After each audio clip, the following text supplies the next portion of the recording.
and that's creating a resilient economy and finance systems. Because the old model of global value chains was depending on shipping and depending on being a consumer and producer, and where you're separating all, is unsustainable, and it creates local communities become vulnerable. If suddenly supply chains break down or there's things happening.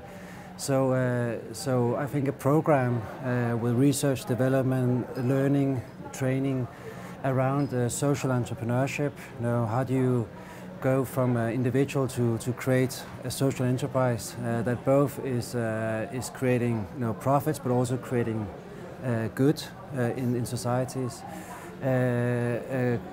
Looking at the creative industries and looking at the underground, saying so what is happening in the underground, and how can you make a living based on your talents as a DJ, as a creative person.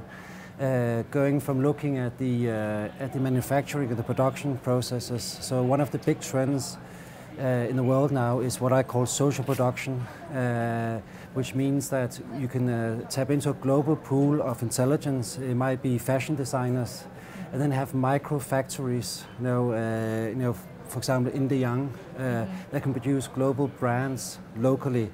So instead of buying Prada or Gucci and getting shipped to the stores here, they're actually produced in the young in micro factories. So having social production in every single industry would create a more resilient economy, and being the center of excellence for that, not only creating the infrastructure, the policies, and the practices in the young, but also being the center of excellence to coach and teach the world about it. Would be what I would like to do. It's a virtuous circle. I mean, once you remove the barrier between producer consumer, for example, you become part of the system. All of everyone is part of the system, and then it becomes a learning mechanisms where the consumer is not just somebody who just buys, but he also learns about how things work, and suddenly he becomes empowered to be part of creating stuff, right? So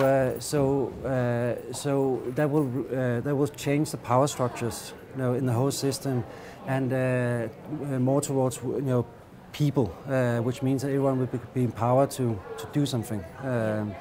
So it is a social vision that's behind ethical economy, but it's also an empirical based economy, meaning that this is what is happening, this is where the world is going, and we have the golden opportunity now to make it a reality, because, as I said in the speech, there are obviously forces that have vested interest in the existing system that will want to somehow